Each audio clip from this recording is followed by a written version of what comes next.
দেখো এখানে প্রথম যে প্রশ্নটা আছে সেটা হলো ঢাকা ইউনিভার্সিটির এডমিশন টেস্টে 24-25-এর। এখানে প্রথম প্রশ্নটা আছে 1.1 মিটার দৈর্ঘ্য ও 2 সেন্টিমিটার ব্যাস বিশিষ্ট একটি আনুভূমিক রডের এক প্রান্ত একটি দেয়ালের সাথে সুদৃঢ়ভাবে আটকানো আছে। রডটির অপর প্রান্তে 31.4 কেজি ভর ঝুলানোতে এর কৌণিক বিকৃতি 0.01 রেডিয়ান হলো। রডটির উপাদানের দৃঢ়তার গুণাঙ্ক কত? জি এর মান দেওয়া আছে 10 মিটার পার সেকেন্ড স্কয়ার। এখন দেখো তোমাদের এই ম্যাথটা সলভ করতে হলে কি জানতে হবে? দৃঢ়তার গুণাঙ্কের যে ফর্মুলাটা আছে এই জন্য প্রতিটা অধ্যায়ের ফর্মুলাগুলো কিন্তু তোমরা খুব ভালো করে পড়ে নিবা, যেন ফর্মুলাতে না আটকো। দেখো এখানে দৃঢ়তার গুণাঙ্ক এটা ইকুয়াল কি লিখতে পারবো? পীড়ন, অর্থাৎ পীড়নকে কি লিখতে পারবো? এফ বাই এ, নিচে লিখতে পারবো আমরা থিটা। তাহলে এখানে এফ বাই এ ইকুয়াল কি লিখতে পারবো? এফ ইকুয়াল লিখতে পারবো, ডিরেক্ট তো বলের মান দেয়া নাই, তাই এফ ইকুয়াল এম জি এবং এ ইকুয়াল পাই আর স্কয়ার। আর স্কয়ার না লিখে যেহেতু ব্যাস দেয়া আছে আমরা কি লিখবো? ডি বাই 2 লিখবো এটা, তারপর স্কয়ার, আর এখানে থিটা দেয়া আছে। এখন এই ম্যাথটা আমরা কিভাবে সলভ করব? দেখো ক্যালকুলেটর ছাড়া। এখানে এম এর মান যেটা দেয়া আছে 31.4 দেয়া আছে, আর জি এর মান দেয়া আছে 10 এবং পাই এর মান 3.14 এবং এখানে ডি এর মান কত দেওয়া আছে? 2 সেন্টিমিটার। এটাকে কি করতে হবে? মিটার করে নিতে হবে। যদি মিটার করো এটা 2 কাটা যাবে, এখানে কি থাকবে? 1 ইন্টু 10 ইনভার্স 4 থাকবে। তো শুধু 10 ইনভার্স 4 লিখলাম এবং এখানে থিটার মান দেখো 0.01 আছে। এটাকে আমরা কি লিখতে পারবো? 10 ইনভার্স 2 লিখতে পারবো এটাকে আমরা। তো এটা লিখলাম। এখন লেখার পর এটা ক্যালকুলেটর ছাড়া তোমরা কিভাবে সলভ করবা? দেখো এখন এটা 31 পয়েন্ট যেটা আছে এটাকে আমরা 3.14 লিখলাম। লেখার পর এখানে আমরা কি করবো? এখন এখানে একটা 10 বেড়ে গেছে, তাই এখানে কি লিখবো? 100 লিখবো। লিখলাম, তারপর নিচে যা আছে লিখে ফেলো। এখন 3.14 ইন্টু 10 ইনভার্স 4 ইন্টু 10 ইনভার্স 2 এটা দেয়া আছে। এখন এটা যদি তোমরা ক্যালকুলেশন করে কি পাবা? 3.14 কেটে দাও, তাহলে এটা আমরা লিখতে পারবো 10 two the power 2 into 10 inverse 4। এটা ইনভার্সটা হবে না, এটা কি হবে? শুধু 10 টু দি পাওয়ার 4 হবে, ইন্টু 10 টু দি পাওয়ার 2। তাহলে এটাকে আমরা লিখতে পারবো 10 two the power 8। 10 two the পাওয়ার কি লিখতে পারবো? 8 লিখতে পারবো আমরা। এখন 10 টু দি পাওয়ার 8 এটা হলো তোমার প্যাসকেল। এই প্যাসকেলটাকে আমাকে কি বানাইতে হবে? গিগা প্যাসকেলে বানাইতে হবে। তাহলে এটাকে আমরা কি করব? 1 ডিভাইডেড 10, এখানে যেহেতু একটা 10 বাড়াইছে, এখানে কি নিব আমরা? 10 টু দি পাওয়ার 9 নিব। তাহলে এটা ক্যালকুলেশন করলে আমরা কি পাবো? আমরা পাবো হলো 0.1 giga pascal, G A P, GPA, অর্থাৎ D number option 0.1 giga pascal. এরপর দেখো দ্বিতীয় যে প্রশ্নটা আছে সেটা হলো x equal e to the power inverse 2t, y equal 2 cos 3t এবং জেড ইকুয়াল 2 sin 2t দ্বারা বর্ণিত বক্রপথে একটি কণা ভ্রমণ করে। টি ইকুয়াল 0 সেকেন্ড সময়ে কণাটির বেগ কত? এটা কিভাবে করবা? দেখো আমরা এটা কি করতে হবে? ডেরিভেটিভ করে বের করতে হবে এটা। তাহলে আমরা ভি ইকুয়াল যেটা জানি, ভি ইকুয়াল কি লিখতে পারবো? ডিএক্স ডিটি, তারপর এটা হলো i plus d y d t, এটা হলো জে, তারপর প্লাস ডি জেড ডিটি, এটা হলো কে, আই জে কে অক্ষ। এখন এখানে দেখো ডি এক্স, এক্স এর মান কত দেওয়া আছে? ডি বাই ডিটি লিখলাম এবং এক্স এর মান দেওয়া আছে হলো ই to the power minus 2t। এখন এটা যদি ডেরিভেটিভ করো তোমরা তাহলে কি পাবা? এখানে এখানে পাবা minus 2e two the power inverse 2t। এখন এখানে টি এর মান কত? 0 দেওয়া আছে, তাহলে কি হবে? মাইনাস 2e টু দি পাওয়ার 0। এখন এটাকে আমরা লিখতে পারবো মাইনাস 2i লিখতে পারবো।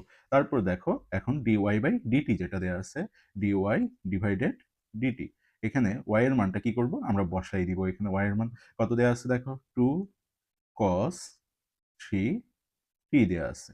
এখন এটা ইকুয়াল কি লিখতে পারবো আমরা? এখানে 6 sin 3 টি লিখতে পারবো। তাহলে এখানে হবে 6 sin 0 ইকুয়াল কি লিখতে পারবো? 0। তারপর দেখো এখানে ডি জেড বাই ডিটি যেটা আছে, জেড এর মানটা বসাই দিব এখানে। তাহলে জেড এর মান কত দেওয়া আছে? এখানে 2 sin 2t। এটাকে যদি আমরা ডেরিভেটিভ করি তাহলে এখানে পাবো আমরা 4 cos 2t। এখানে আমরা এখন লিখতে পারবো টি এর মান 0 বসালে কি হবে? 4 cos 0 হবে। এখন 4 cos 0 ইকুয়াল কি লেখা যাবে? 4 লেখা যাবে। এটা কোন অক্ষ? এটা হলো কে অক্ষ। তাহলে কে দিলাম। তাহলে অ্যান্সার কি হবে? দেখো অ্যান্সার যেটা পাইলাম আমরা এখানে সেটা হলো মাইনাস 2i প্লাস ফোর কে। তাহলে অ্যান্সার হবে এটা এ নাম্বার। তারপর নেক্সট যেটা প্রশ্ন সেটা দেখো, এখানে দেওয়া আছে একটি অপবর্তন ঝালর গ্রেটিং ব্যবহার করে একটি পর্দায় আলো ডোরা পাওয়া যায়। সমস্ত যন্ত্রপাতি যেমন উৎস, গ্রেটিং এবং পর্দা 1.33 প্রতিসংখ্যের একটি তলে নিমজ্জিত করা হলো। পর্দায় গঠিত হওয়া আলোর ডোরা কেমন হবে? এটার ক্ষেত্রে তোমরা মনে রাখবা ডেল এক্স সমানুপাতিক 1 ডিভাইডেড মিউ, অর্থাৎ মিউ এর মান যত বেশি হবে ডেল এক্স এর মান তত কি হবে? কমে আসবে। তাহলে কি হবে অ্যান্সার? এখানে অপশনগুলো আছে অপরিবর্তিত থাকে, ছড়িয়ে যায়, কাছাকাছি আসে, এক পাশে সরে যায়। তাহলে কি হবে? কাছাকাছি আসে। তারপর নেক্সট যেটা প্রশ্ন দেখো, এখানে যেটা দেওয়া আছে তিনটা ভেক্টর এ ইকুয়াল এত, b equal six i minus eight j, b equal minus eight i plus three j এবং c equal 26i plus 19 j দেওয়া আছে। যদি a vector plus b vector এবং সি ভেক্টর ইকুয়াল 0 হয় তবে এ ও B এর সম্ভাব্য মানগুলো কত? তাহলে এ ও বি এর সম্ভাব্য মানগুলো কিভাবে বের করবা সেটা দেখো। এখন এখানে সম্ভাব্য মানগুলো বের করার ক্ষেত্রে তোমাকে যেটা করতে হবে, এই যে এখানে যে প্রশ্নটা দেওয়া আছে দেখো, a vector, b vector plus c vector যেটা দেওয়া আছে, এখানে তোমাকে মানগুলো বসাইতে হবে। যদি মানগুলো বসাও তাহলে কি পাবা? এখানে দেখো a six i minus eight j, তারপর এগুলো সবগুলোর উপরে কি হবে? ক্যাপ হবে। তারপর এখানে প্লাস দিয়ে বি, তারপর এখানে দেওয়া আছে মাইনাস এইট আই, তারপর প্লাস থ্রি জে, আর এখানে সি ভেক্টরের মান কত দেওয়া আছে? প্লাস দিয়ে 26i প্লাস 19 জে ইকুয়াল কি হবে? 0। এখন যে কাজটা করতে হবে সেটা হলো আই এবং জে গুলো আলাদা করে নিতে হবে এখান থেকে তোমাকে। যদি আই এবং জে গুলো আলাদা করে নাও তাহলে কি পাবা? এখানে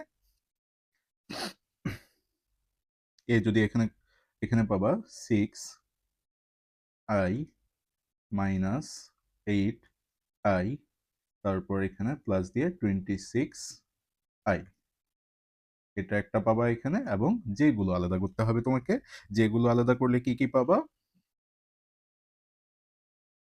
এখানে আইটা এখানে না নিয়ে একবারে তোমরা কমন নিতে পারো। তাহলে কমন নিলেও হবে এটা। তাহলে এখানে কি লিখতে হবে? এ লিখতে হবে এবং এখানে বি লিখতে হবে। এখানে লিখবা বি, আর এখানে আই দিয়ে দিলাম। তারপর মাঝে প্লাস দিয়ে তোমরা যে কাজটা করবা, এখানে মাইনাস এইট এ, তারপর এখানে প্লাস থ্রি বি প্লাস 19, আর এখানে এটা কি নিছো? জে অক্ষ ইকুয়াল দিয়ে কি পাবা? 0। তাহলে এখানে আই গুলো একসাথে নিলাম এবং বি গুলো আমরা একসাথে নিলাম। একসাথে নিলে এখন এখান থেকে আমরা যেটা পাবো সেটা হচ্ছে 6a মাইনাস 8b ইকুয়াল 26। তারপর এখানে পাবো আমরা minus 8a plus 3b equal minus 19। এখন এই দুইটা সমীকরণকে যদি সমাধান করো, সমাধান করলে কি পাবা? সমাধান করলে পাবা a ইকুয়াল 5 এবং b ইকুয়াল তোমরা পাবা হলো 7। তাহলে অ্যান্সার কি হবে? a ইকুয়াল 5 এবং b ইকুয়াল 7। তারপর দেখো এখানে যেটা দেওয়া আছে, একটি তাপগতীয় সিস্টেমকে দুটি ভিন্ন পথে এ অবস্থা থেকে বি অবস্থায় নেওয়া হয়। এই দুটি পথে তাপ শোষণ এবং সিস্টেম কর্তৃক কাজ যথাক্রমে Q1, Q2 এবং W1 ও W2 হয়। এই প্রক্রিয়ার জন্য কোনটি সঠিক হবে? দেখো এই চারটা অপশনে এটা একটু প্রিন্টিং মিস্টেক আছে, তোমরা এটা একটু ঠিক করে নাও। এটা হবে Q2 এবং এটা হবে W2। এটার ক্ষেত্রে তোমরা মনে রাখবা অভ্যন্তরীণ শক্তি পথ নির্ভরশীল নয়। অভ্যন্তরীণ শক্তি কি? পথ নির্ভরশীল নয়। তাহলে যদি অভ্যন্তরীণ শক্তি পথ নির্ভরশীল না হয় তাহলে কি হবে? U1 ইকুয়াল U2 হবে। যদি U1 ইকুয়াল U2 হয় তাহলে আমরা কি লিখতে পারবো এটার ক্ষেত্রে? আমরা লিখতে পারবো এখানে Q1 minus W1 equal Q2 minus W2। তাহলে এটার অ্যান্সার কি হবে? অ্যান্সার হবে ডি নাম্বার। এখন 6 নাম্বার যে প্রশ্নটা আছে সেটা কি? নিম্নের কোন বিবৃতিটি একটি 2 ইনপুট বিশিষ্ট এক্স অর গেটের জন্য সত্য? এটা কি হবে? এটা হবে সি নাম্বার। অর্থাৎ ইনপুট গুলো ভিন্ন হলে আউটপুট কি হবে? ভিন্ন হবে, অর্থাৎ সি নাম্বার। দেখো এবার 7 নাম্বার প্রশ্নটি কি বলা আছে? একটি প্রোটনের গতিশক্তি এর মোট শক্তির 75%, প্রোটনটির দ্রুতি কত? তাহলে এটা আমরা কিভাবে করব? এখানে দেখো যেটা দেয়া আছে ই কে ইকুয়াল, যেহেতু গতিশক্তি দেওয়া আছে, ই কে ইকুয়াল 75%। এখন এটা সূত্রটা কি লিখতে পারবো আমরা, দেখো ইকুয়াল আমরা কি লিখতে পারবো, ইকুয়াল লিখতে পারবো এম মাইনাস এম নট, তারপর হলো সি স্কোয়ার। এখন এখানে আমরা এর মানটা বসাবো, এই যেহেতু 75% দেওয়া আছে, তাহলে 75 divided 100 into MC square equal দিয়ে আমরা এখানে লিখতে পারবো এম মাইনাস এম নট, তারপর হলো সি স্কোয়ার। এখন এটাকে কিভাবে লেখা যাবে, দেখো এখানে এটাকে লেখা যাবে 3/4 এম ইকুয়াল এম মাইনাস উভয় পক্ষ থেকে সি স্কোয়ারটা তুলে দিলাম, এম মাইনাস এম নট। এখন এটাকে আমরা লিখতে পারবো হলো 1/4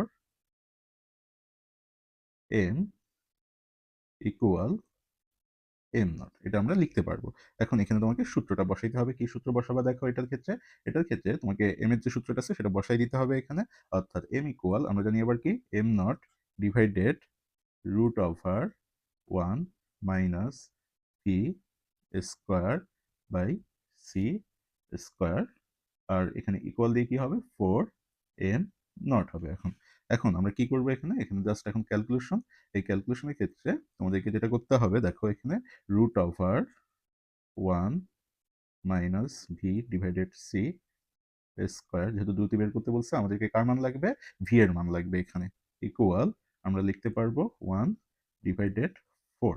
এখন এখান থেকে আমাদের ভি এর মানটা বের করতে হবে, ভি এর মান কিভাবে বের করবা, রুটটা তুলে দাও, রুট তুলে দিলে এটা হবে 1/16, আর এখানে কি থাকবে 1 minus v square by c square. এখন নেক্সট লাইনে আসো, নেক্সট লাইন কি লিখবা তোমরা, নেক্সট লাইন লিখতে পারবা v divided c square equal 1টা এদিকে এসে কি হয়ে যাবে 1 মাইনাস 1 মাইনাস 1 ডিভাইডেড 16। দেখো এটা হবে কি না, এখন 1 ডিভাইডেড 16 যেটা আছে এটাকে কি করতে হবে তোমাকে, লসাগু করতে হবে, লসাগু করার পর তুমি এখানে যেটা পাবা এখানে v equal root over 15 root over 15, আর 16 রুট করলে কত হবে 4 হবে এখানে, আর ইনটু দিয়ে থাকবে এখানে সি। তাহলে দেখো এটা অ্যান্সার কোথায় দেওয়া আছে, √15 ডিভাইডেড 4c, তাহলে এ নাম্বারটা হবে এটার অ্যান্সার। তারপর নেক্সট যে এমসিকিউটা আছে দেখো, এখানে নেক্সট এমসিকিউটা কি দেওয়া আছে দেখো, একটি বুলেট সোজা উপরে নিক্ষিপ্ত হওয়ার 10 সেকেন্ড পর তার প্রাথমিক বিন্দুতে ফিরে আসে, বুলেটের চূড়ান্ত গতি কত, বায়ুর বাধা, এটা একটু বায়ু লিখে নাও তোমরা, এটা হলো বায়ুর বাধা অপেক্ষা করো। এখন বায়ুর বাধা অপেক্ষা করলে এটা তুমি কিভাবে করবা, দেখো এটার ক্ষেত্রে যে ফর্মুলাটা ইউজ করতে পারো তোমরা সেটা হচ্ছে t equal to v divided g, v equal to v divided g. এখন এটার ক্ষেত্রে ভি ইকুয়াল কি লিখতে পারবা, এখন ভি ইকুয়াল তোমরা লিখতে পারবা g t divided two, g t divided two লিখতে পারবা এখানে। তাহলে জি এর মান কত 9.8, টি এর মান কত দেওয়া আছে 10 দেওয়া আছে, এবং 2 দ্বারা কি করতে হবে ভাগ করতে হবে, তাহলে এটা অ্যান্সারটা কত পাবা 49 মিটার পার সেকেন্ড, অর্থাৎ অ্যান্সার কি হবে সি নাম্বার অ্যান্সার হবে। তারপর নেক্সট যেটা আছে দেখো, এখানে একটা গ্রাফ দেওয়া আছে, 9 নম্বরে কি দেওয়া আছে গ্রাফ দেওয়া আছে। এখন এই গ্রাফটা কি রকম হবে সেটা হচ্ছে কথা, গ্রাফ এখানে দেখো ডাব্লিউ এবং ভি এর সাপেক্ষে গ্রাফটা দেওয়া আছে, এই গ্রাফটা হবে পরাবৃত্ত, কি হবে পরাবৃত্ত হবে, অর্থাৎ এখানে যে ইয়াটা পাবা তোমরা সেটা হচ্ছে ডাব্লিউ সমানুপাতিক ভি স্কয়ার, ডাব্লিউ সমানুপাতিক কি পাবা ভি স্কয়ার। এখন ডাব্লিউ সমানুপাতিক যেহেতু ভি স্কয়ার পাবা, এটা গ্রাফটা হবে মূলত পরাবৃত্ত, অর্থাৎ অ্যান্সার হবে বি।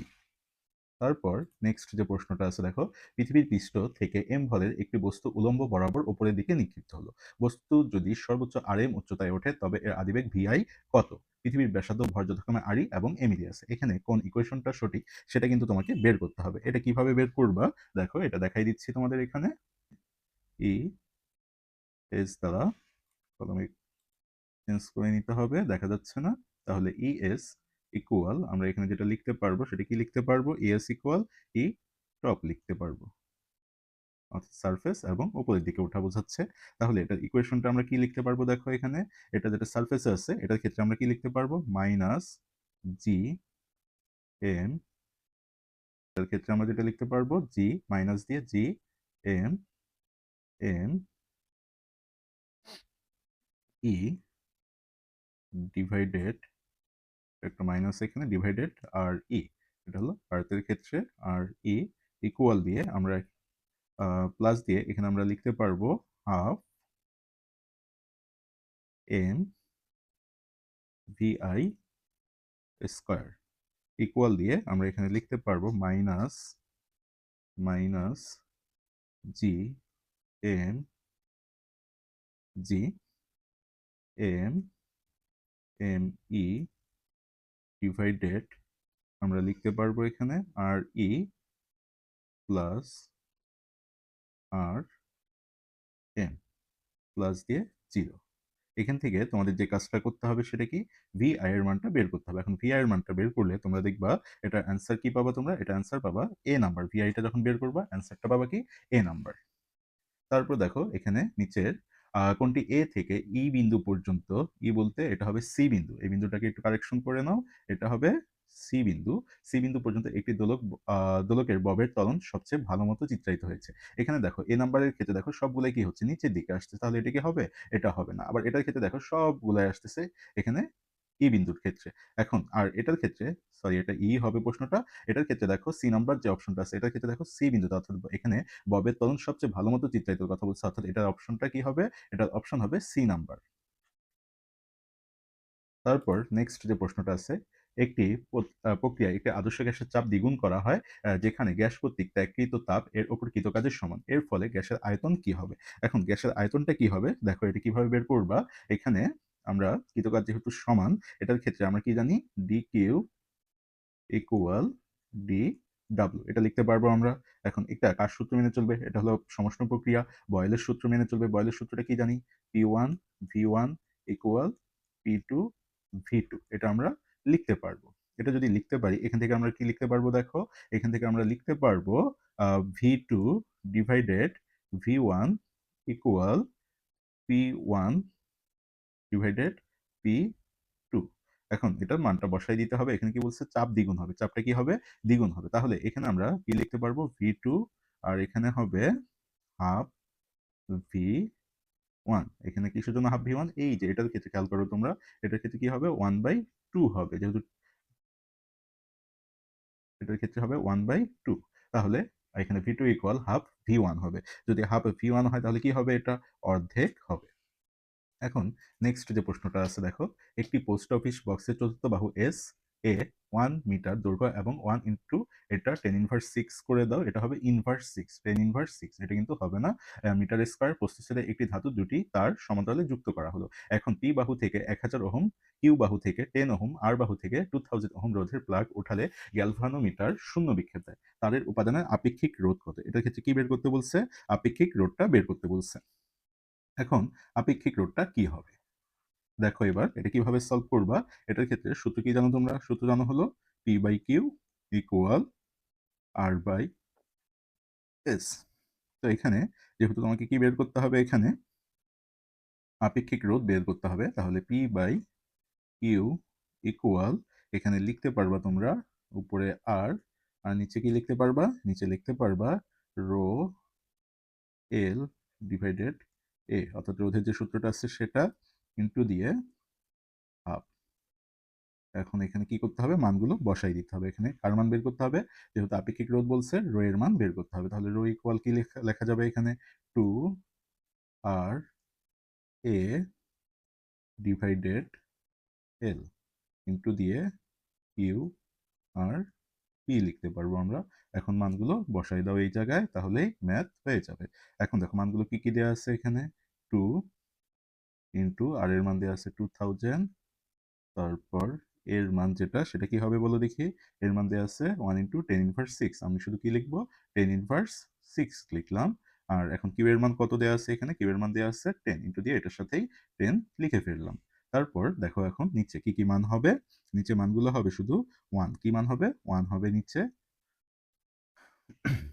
যেহেতু 1 মিটার দৈর্ঘ্য, এবং পি এর মান যেটা পি দেওয়া আছে এখানে 1000টা লিখলাম। তাহলে 1000 যেটা দেওয়া আছে দেখো, এটাকে যদি কাটো তোমরা তাহলে কত পাবা, এখানে এই 1000কে এটা দিয়ে কেটে দাও এখানে, তাহলে কি পাবা, এখানে 2 পাবা, এখানে পাবা তোমরা 2। এখন এটার অ্যান্সারটা কত হবে তোমরা বলে ফেলো দেখি, এটার অ্যান্সার হবে কি বি নাম্বার। কিভাবে বি হচ্ছে এটা দেখো, এটার ক্ষেত্রে তোমরা যদি ক্যালকুলেশন করো তাহলে কি পাবা, এখানে 4 ইন্টু